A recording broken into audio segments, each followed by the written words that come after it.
As an inspector, you should be familiar with the dimensions of both runway and taxiway safety areas at your airport.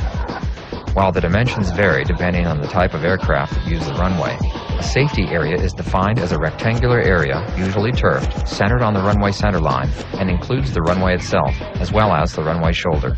Taxiway safety areas have a similar definition.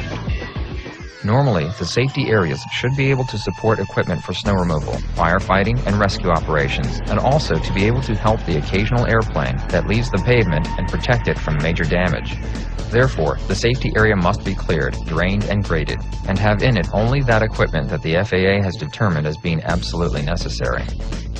The safety area next to this runway, for example, has several holes and ruts which could seriously damage an aircraft's landing gear if the plane left the pavement.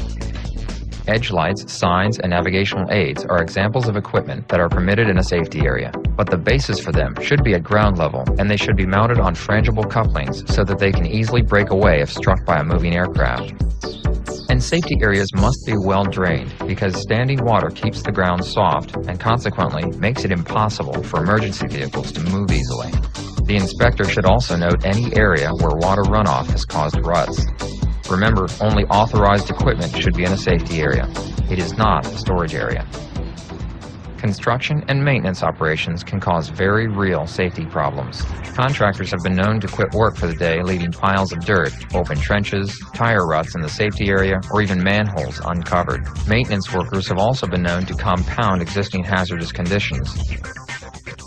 So a special inspection should be conducted just before a runway or taxiway is reopened, following any construction or maintenance that has been performed in or around that safety area.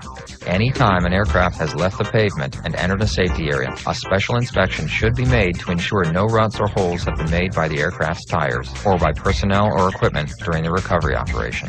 After any significant weather event, at airports equipped with the Engineered Material Arresting System, or EMAS, inspections must be performed to the manufacturer's specifications or in accordance with the airport's inspection guidelines. There are 4 primary areas of consideration in inspecting a safety area. First, make sure there are no ruts, holes, or humps. Second, ensure that only objects absolutely required are on the safety areas, and that those objects which must be above grade are mounted so that they can break away if hit.